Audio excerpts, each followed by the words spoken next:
ਇੱਕ ਪਾਸੇ ਜਿੱਥੇ ਪੂਰੀ ਦੁਨੀਆ ਦੇ ਵਿੱਚ ਗੱਲਬਾਤ ਹੁੰਦੀ ਹੈ ਮਨੁੱਖੀ ਅਧਿਕਾਰਾਂ ਦੀ ਸੁਰੱਖਿਆ ਦੀ, ਉੱਥੇ ਹੀ ਸਮੇਂ-ਸਮੇਂ ਤੇ ਬਹੁਤ ਸਾਰੀਆਂ ਕਹਾਣੀਆਂ ਵੀ ਸਾਹਮਣੇ ਆਉਂਦੀਆਂ ਨੇ ਜਿੱਥੇ ਮਨੁੱਖੀ ਅਧਿਕਾਰਾਂ ਦਾ ਘਾਣ ਹੁੰਦਾ ਹੈ। ਇੱਕ ਅਜਿਹੀ ਉਦਾਹਰਨ ਸਾਡੇ ਜਿਹੜੀ ਸਾਹਮਣੇ ਆਈ ਹੈ, ਇੱਕ ਕਹਾਣੀ ਸਾਡੇ ਜਿਹੜੀ ਸਾਹਮਣੇ ਆਈ ਹੈ ਜਿਸ ਨੇ ਕਿਤੇ ਨਾ ਕਿਤੇ ਦਿਲ ਨੂੰ ਝੰਜੋੜ ਕੇ ਰੱਖ ਦਿੱਤਾ ਹੈ। ਬੀਬੀ ਹਰਜੀਤ ਕੌਰ ਅਮਰੀਕਾ ਤੋਂ ਡਿਪੋਰਟ ਹੋ ਕੇ ਇੰਡੀਆ ਪਹੁੰਚੇ, ਪਰ ਇਸ ਸਮੇਂ ਦੇ ਦੌਰਾਨ ਉਹਨਾਂ ਨੇ ਬਹੁਤ ਸਾਰੀਆਂ ਚੀਜ਼ਾਂ ਜਿਹੜੀਆਂ ਨੇ ਹਟਾਈਆਂ। ਕਿਸ ਕਦਰ ਉਹਨਾਂ ਨੂੰ ਜਿਹੜੀਆਂ ਇਹ ਸਾਰੀਆਂ ਚੀਜ਼ਾਂ ਦੇ ਵਿੱਚੋਂ ਦੋ ਚਾਰ ਹੋਣਾ ਪਿਆ। ਮੇਰੇ ਨਾਲ ਇਸ ਸਮੇਂ ਹਾਜ਼ਰ ਨੇ ਮੈਡਮ ਹਰਜੀਤ ਕੌਰ ਜੀ। ਮੈਮ ਸਤਿ ਸ਼੍ਰੀ ਅਕਾਲ ਜੀ। ਸਤਿ ਸ੍ਰੀ ਅਕਾਲ ਜੀ। ਮੈਮ, ਜਿਸ ਤਰੀਕੇ ਲਗਾਤਾਰ ਜਿਹੜੀ ਹੈਗੀ ਤੁਹਾਡੀ ਵੀਡੀਓਜ਼ ਵਾਇਰਲ ਹੋ ਰਹੀਆਂ ਨੇ, ਲਗਾਤਾਰ ਤੁਹਾਡੀਆਂ ਇੰਟਰਵਿਊਜ਼ ਵੀ ਜਿਹੜੀਆਂ ਸਾਹਮਣੇ ਆ ਰਹੀਆਂ ਨੇ, ਸਭ ਤੋਂ ਪਹਿਲਾਂ ਤਾਂ ਮੈਂ ਤੁਹਾਡੇ ਤੋਂ ਜਾਣਨਾ ਚਾਹਾਂਗੀ ਕਿ ਤੁਹਾਡਾ ਉੱਥੇ ਜਾਣਾ ਕਦੋਂ ਹੋਇਆ ਔਰ ਤੁਸੀਂ ਕੀ ਵਰਕ ਵੀਜ਼ੇ ਤੇ ਗਏ ਜਾਂ ਕਿਸ ਕਦਰ ਜਿਹੜਾ ਹੈਗਾ ਉੱਥੇ ਜਾਣ ਦਾ ਸਬਬ ਬਣਿਆ? ਨਹੀਂ, ਅਸੀਂ ਵਰਕ ਵੀਜ਼ੇ ਤੇ ਨਹੀਂ, ਇਹੀ ਏਜੰਟ ਨਾਲ ਹੀ ਗਏ ਸੀ ਨੇਪਾਲ ਤੋਂ। ਤੇ ਉਸ ਟਾਈਮ ਇੰਨੀ ਸਖਤੀ ਨਹੀਂ ਸੀ। ਜਦੋਂ ਅਸੀਂ ਗਏ ਉਹਨਾਂ ਨੇ ਸਾਨੂੰ ਇੱਕ ਰਾਤ ਰੱਖਿਆ, ਅਗਲੇ ਦਿਨ ਛੱਡਤਾ ਸੀ। ਫਿਰ ਉਸ ਤੋਂ ਬਾਅਦ ਅਸਾਈਲਮ ਵਗੈਰਾ ਅਸੀਂ ਲਗਾਇਆ। ਜੋ ਕੇਸ ਮੇਰੇ ਇਸ ਤਰ੍ਹਾਂ ਚੱਲਦੇ ਰਹੇ, ਬੱਚਿਆਂ ਮੇਰੇ ਨੇ ਸ਼ਾਦੀਆਂ ਕਰ ਲਈਆਂ, ਉਹ ਤੇ ਪੱਕੇ ਸਿਟੀਜ਼ਨ ਉੱਥੇ। ਔਰ ਮੇਰਾ ਕੇਸ ਚੱਲਦਾ ਰਿਹਾ। ਫਿਰ 2012 ਚ ਉਹਨਾਂ ਮੇਰਾ ਕੇਸ डिनाई कर ਦਿੱਤਾ, ਮੈਨੂੰ डिपोटेशन लग गई। तो मेरे पास पासपोर्ट नहीं था, तो मेरे को हाजिरी लगानी पड़ती थी। वो 6 महीने के बाद मेरे को जाना पड़ता था वहाँ। तो हाजिरी लगाती थी, वो डेट लिख के दे देते, मैं आ जाती। कभी कोई उन लोगों ने जवाब सवाल नहीं किया था। इस बार कुछ भी नहीं हुआ। अभी मैं 8 सितंबर को गई हूँ, तो मेरे को उन लोगों ने अरेस्ट कर लिया। ਮਤਲਬ ਤੁਹਾਨੂੰ ਪਹਿਲਾਂ ਬਿਲਕੁਲ ਨਹੀਂ ਸੀ ਪਤਾ ਕਿ ਤੁਹਾਨੂੰ ਅਰੈਸਟ ਕੀਤਾ ਜਾਣਾ ਹੈਗਾ, ਤੁਸੀਂ ਤਾਰੀਖ ਤੇ ਗਏ ਸੀ, ਮੂਵਨ ਤੇ ਸਿੱਧਾ ਤੁਹਾਨੂੰ ਅਰੈਸਟ ਕਰ ਲਿਆ। ਫਿਰ ਉਸ ਤੋਂ ਬਾਅਦ ਦੀ ਕਹਾਣੀ ਕੀ ਰਹੀ? उस तो बाद फिर जब अरेस्ट किया, मेरी ग्रैंड डॉटर बाहर सी कि मेरे साथ गई थी, उसको अंदर नहीं आने दिया। तो मैंने वो सर को बोला, मैं सर मेरी तो ग्रैंड डॉटर बाहर है, फिर मैं उसको बोलना है। वो उसने अपना फ़ोन निकाला और वो मेरे को बोलता आप नंबर दे दो। तो मैंने नंबर बताया, तो उसने फ़ोन किया, फिर मेरी बात करवाई मेरी ग्रैंड डॉटर से। तो उसको मैंने बोला, मैं हाँ आप चले जाओ, मेरे इन लोगों ने मुझे अरेस्ट कर लिया। वो बेचारी रोना शुरू हो गई। तो मैंने उसको बोला, मैं तो आराम से धीरे धीरे जाना, अभी तेज गाड़ी नहीं चलाई, एकदम झटका लगता बच्चे को। तो मैं तो पापा और मम्मा को फ़ोन कर। फिर वो बेचारी गई और फिर मुझे पता नहीं उन लोगों ने कैसे बात की कैसे नहीं की। फिर रात मेरे को उधर ही रखा सैन फ्रांसिस्को। अगले दिन मेरे को लेके गए फ्रिजनो। फ्रिजनो से बाद फिर लेके गए मेरे को बिग स्पीड, उधर 8-10 दिन रखा। फिर उसके बाद जॉर्जिया ले आए, उधर से फिर मेरे को फ्लाइट इधर दिल्ली की। ਹਰਜੀਤ ਜੀ, ਜਦੋਂ ਤੁਹਾਨੂੰ ਅਰੈਸਟ ਕੀਤਾ ਗਿਆ, ਤੁਸੀਂ ਆਪਣੀ ਬੇਟੀ ਨੂੰ ਵੀ ਜਿਹੜਾ ਹੈਗਾ ਦੱਸ ਦਿੱਤਾ ਕਿ ਮੈਨੂੰ ਅਰੈਸਟ ਕੀਤਾ ਜਾ ਚੁੱਕਿਆ, ਉਸ ਸਮੇਂ ਕੀ ਕੋਈ ਇਸ ਤਰੀਕੇ ਦਾ ਤਰੱਦਦ ਨਹੀਂ ਸੀ ਕੀਤਾ ਜਾ ਸਕਦਾ ਕਿ ਮੌਕੇ ਤੇ ਕੋਈ ਵਕੀਲ ਹਾਇਰ ਕੀਤਾ ਜਾਵੇ ਤੇ ਉਹ ਉਸ ਤਰੀਕੇ ਨਾਲ ਜਿਹੜੀ ਕੋਈ ਅਪੀਲ ਕਰੇ? ਕਿ ਇਸ ਤਰੀਕੇ ਦੀ ਕੋਈ ਜਿਹੜੀ ਪ੍ਰਕਿਰਿਆ ਤੁਹਾਡੇ ਵੱਲੋਂ ਵਿੰਡੀ ਗਈ? नहीं, वो ऐसे वो चांस नहीं देते उतनी जल्दी। जब उन लोगों ने अरेस्ट कर लिया मेरे को, एक दफ़ा वहाँ बिगल स्पीड में ले गए, तब मैंने लॉर किया, वो पहले नहीं। ਜਦੋਂ ਅਸੀਂ ਇੱਥੇ ਆਪਣੇ ਪੰਜਾਬ ਦੀ ਗੱਲ ਕਰਦੇ ਹਾਂ ਨਾ, ਤਾਂ ਹਰਜੀਤ ਕੌਰ ਜੀ ਕਹਿੰਦੇ ਨੇ ਕਿ ਸੀਨੀਅਰ ਸਿਟੀਜ਼ਨਸ ਤੇ ਸੀਨੀਅਰ ਸਿਟੀਜ਼ਨ ਦੇ ਕੁਝ ਹੱਕ ਜਿਹੜੇ ਨੇ ਰਾਖਵੇਂ ਹੁੰਦੇ ਨੇ, ਉਹਨਾਂ ਨੂੰ ਕੁਝ ਵੱਖਰੇ ਤੌਰ ਤੇ ਜਿਹੜਾ ਹੈਗਾ ਉਸ ਤਰੀਕੇ ਦੇ ਨਾਲ ਜਿਹੜਾ ਟਰੀਟ ਕੀਤਾ ਜਾਂਦਾ। ਕੀ ਤੁਹਾਨੂੰ ਉਧਰੋਂ ਉਸ ਤਰੀਕੇ ਦੇ ਨਾਲ ਜਦੋਂ ਇਸ ਸਮੇਂ ਦੇ ਦੌਰਾਨ ਤੁਹਾਨੂੰ ਅਰੈਸਟ ਕੀਤਾ ਗਿਆ, ਉਸ ਤਰੀਕੇ ਦੇ ਨਾਲ ਮਾਨ ਸਨਮਾਨ ਦਿੱਤਾ ਗਿਆ ਜਾਂ ਮਤਲਬ ਖਾਣ ਪੀਣ ਦਾ ਜਿਹੜਾ ਹੈਗਾ ਸੀਗਾ, ਸਾਧਨ ਸੀਗੇ ਜਾਂ ਸੌਣ ਦਾ ਜਿਹੜਾ ਹੈਗਾ ਸਮਾਂ ਸੀ? ਕਿਉਂਕਿ ਉਮਰ ਵਡੇਰੀ ਹੈ, 73 ਸਾਲਾਂ ਦੀ ਉਮਰ ਦੇ ਦੌਰ ਦੇ ਵਿੱਚ ਤੁਸੀਂ, ਉਹ ਸਾਰੀਆਂ ਚੀਜ਼ਾਂ ਕਿਵੇਂ ਰਹੀਆਂ? नहीं, उसमें उन लोगों ने कुछ नहीं किया। जब मेरे को पकड़ के ले गए हैं, हथकड़ी वगैरह लगा के, मैंने बोला भी मैं मेरी नी दोनों की सर्जरी मेरे से चला नहीं जा रहा, भी ये मेरे को हथकड़ी ना लगाओ, मैं कहाँ जाना। बोलते नहीं हमारा रूल है। तो पाँव में लगा ली, हाथ में लगा दी। तो जब मेरे को फ्रिजनों लेके आए ना लगा के ऐसे, तो फ्रिजनों से एक फिर मैंने बोला, मैं भी आप लोग को हथकड़ी लगाते मेरे से चला नहीं जाता, आप मेरी हथकड़ी पाँव की खोल दो। तो हाथ की एक खोल दो जब मैं गाड़ी में बैठी। तो एक ऑफिसर अच्छा था बेचारा, वो भी बुजुर्ग ही था। फिर उसने उसको बोला भी नहीं तू पाँव में नहीं लगा। तो जब मेरे को गाड़ी में बिठाया, उसने एक हाथ की खोल के गाड़ी में बिठा के मेरे को बेल्ट लगा के फिर हाथ की लगाई थी। जब बेकर स्पीड में मैं आई हूँ तो उधर ही आकर फिर खोला, जब उन लोगों ने सारा पेपर वर्क किया तो मतलब आप ਇੱਕ ਰਾਤ दस्त ਅਸੀਂ ना, ਕਹੀਏ ਲੱਗੀ ਰਹੀ ਹੈ ਹथਕੜੀ। नहीं जब अंदर ले जाते हैं फिर खोल देते हैं, जब अच्छा। बाहर लेके आते हैं तभी लगाते हैं। हम्म, ऐसे नहीं अभी मेरे को अंदर बैठाया हाथ कड़ी लगाई, नहीं, हम्म, जब लेके जाना होता है तब लगाते हैं। ओके। हाँ, ਤੇ ਫਿਰ ਉਸ ਦੇ ਨਾਲ ਹੀ ਅਸੀਂ ਰੋਟੀ ਦੀ ਗੱਲ ਕਰੀਏ, ਖਾਣੇ ਦੀ ਗੱਲ ਕਰੀਏ, ਉਹ ਸਹੀ ਤਰੀਕੇ ਨਾਲ ਸਾਰਾ ਟ੍ਰੀਟ ਕੀਤਾ ਗਿਆ। खाना जो जैसे वो सेपरेट नहीं, जैसे सब लोगों को देते वही खाना होता है। हम्म, अगर मैं जैसे उधर 10 दिन रही हूँ मैंने, जब मेरे को पता नहीं था, जब हम खाना खाने गए तो पंजाबी भी काफी थी लेडीज उधर, हम्म, तो जब मैंने देखा तो उसमें वही टर्की वगैरह सैंडविच में था, तो मैं कहा मैं तो वेजिटेरियन, मैंने ये नहीं खाना। हम्म, तो बोलते आपको अभी रिक्वेस्ट डालनी पड़ेगी, तो हम्म, तब आपको वेज खाना मिलेगा, नहीं तो आपको देंगे। फिर वही एक पैकेज उसका चिप्स और 2-3 कुकी वही खाया। ਡੇਲੀ ਫਿਰ ਉਸੇ ਤਰੀਕੇ ਰਿਹਾ। हाँ, ਇੱਕ ਪੈਕਟ ਚਿਪਸ ਔਰ हाँ ਕੁਕੀ जी, ਉਹੀ हाँ ਖਾਂਦੇ ਰਹੇ। वही। ਔਰ ਲਗਾਤਾਰ ਤੁਸੀਂ ਇੰਨਾ ਸਮਾਂ ਜਿਹੜਾ ਇਹ ਖਾ ਕੇ ਹੰਢਾਈ ਆ। हाँ जी, जी ਵੈਰੀ जी। ਸੈਡ।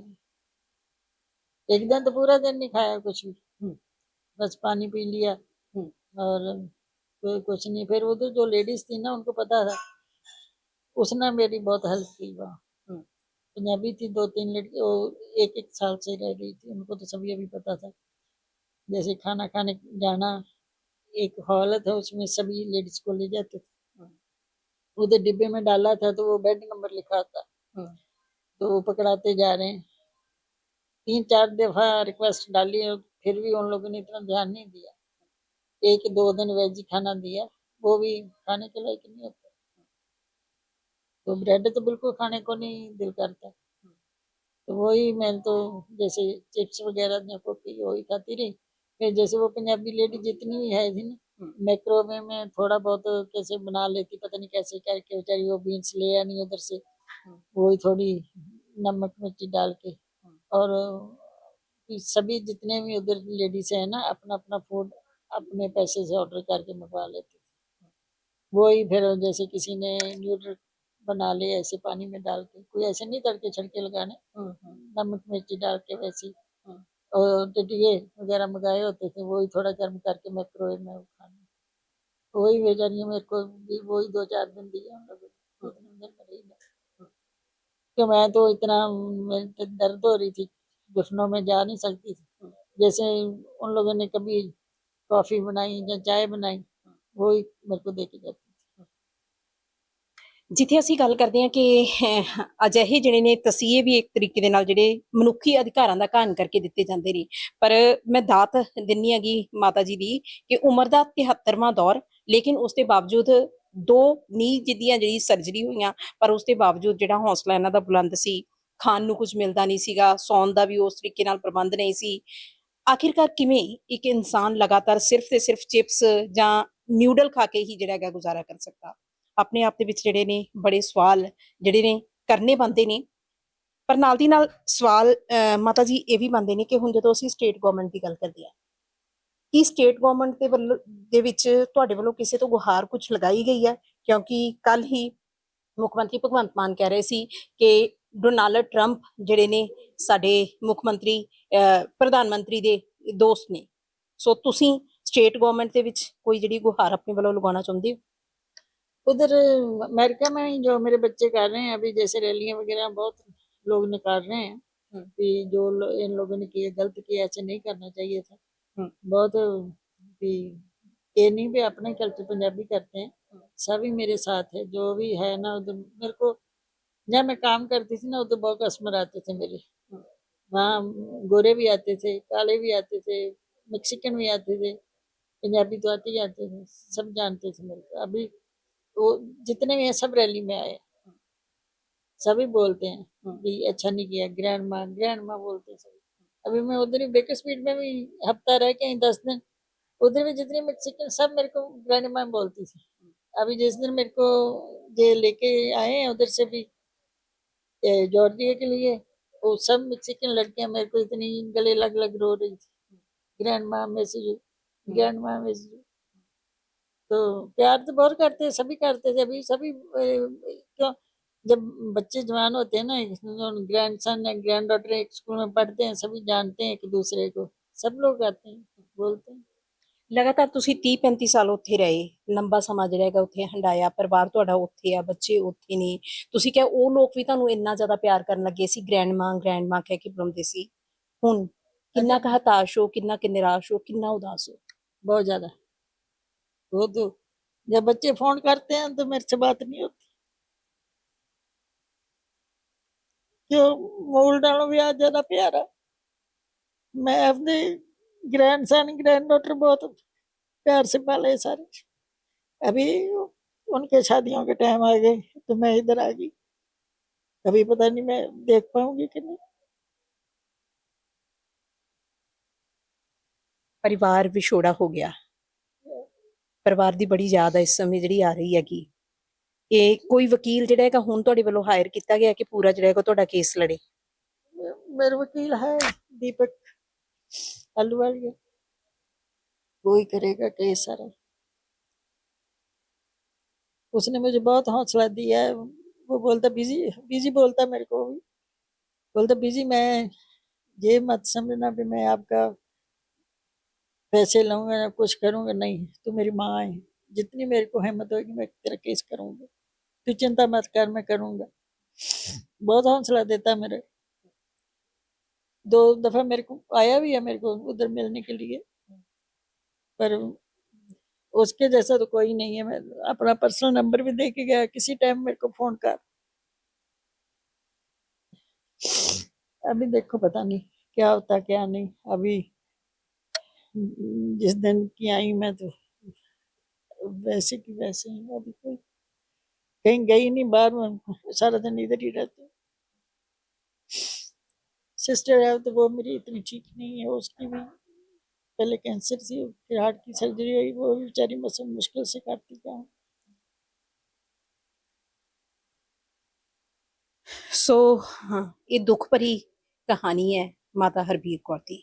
ਅੱਖਾਂ ਦੇ ਵਿੱਚ ਹੰਝੂ ਨੇ, ਪਰਿਵਾਰ ਵਿਛੋੜਾ ਹੋਇਆ ਏ, ਪਰਿਵਾਰ ਦੀ ਯਾਦ ਆ ਰਹੀ ਹੈ, ਕਿਉਂਕਿ 30-35 ਸਾਲ ਬਾਅਦ ਲਗਾਤਾਰ ਜਿਹੜਾ ਹੈਗਾ ਉੱਥੇ ਰਹਿਣਾ ਤੇ ਉਸ ਤੋਂ ਬਾਅਦ ਇੱਥੇ ਆ ਜਾਣਾ, ਨਾ ਪੁੱਤ ਕੋਲ ਹੋਣੇ, ਨਾ ਪੋਤੇ ਕੋਲ ਹੋਣੇ, ਨਾ ਦੋਤਰੇ, ਕੋਈ ਜਿਹੜਾ ਪਰਿਵਾਰਕ ਮੈਂਬਰ ਕੋਲ ਹੋਣਾ ਹੀ ਨਾ।